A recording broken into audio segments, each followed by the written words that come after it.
طيبها نسمع صداها، مثل الرعد المزون اللي مبادئها بردية، عند من يكرم ضيوفه بالمحافل لا دعاها. طيب الوقفة مزبان المراجل والحمية،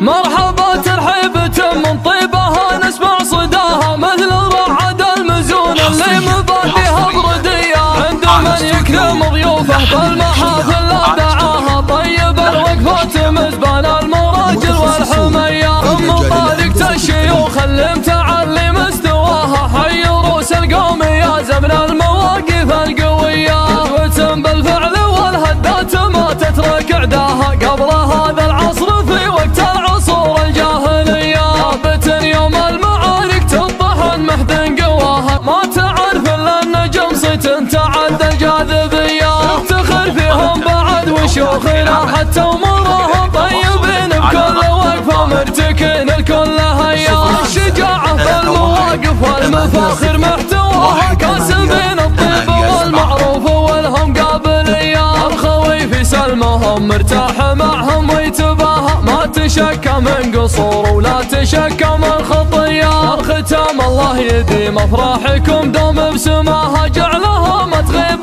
فرحتكم بالايام المدية، مرحبا ترحيبة من طيبها نسمع صداها، مثل الرعد المزون اللي مبادئها بردية، عند من يكرم ضيوفه بالمحافل لا دعاها. طيب الوقفة مزبان المراجل والحمية، ام طارقة الشيوخ اللي متعلي مستواها، حي روس القوم يا زمن المواقف القوية، قدوة بالفعل والهدات ما تترك عداها، قبل هذا العصر في وقت العصور الجاهلية، ثابت يوم المعارك تطحن محد قواها، ما تعرف الا النجم صيت تعدى الجاذبية، افتخر فيهم بعد وشيوخنا حتى امورها طيبين بكل وقفة مرتكين الكل هيا، الشجاعة بالمواقف والمفاخر محتواها، كاسبين الطيب والمعروف والهم قابلية، الخوي في سلمهم مرتاح معهم ويتباهى، ما تشكى من قصور ولا تشكى من خطية، الختام الله يديم افراحكم دوم بسماها، جعلها ما تغيب فرحتكم بالايام المدية.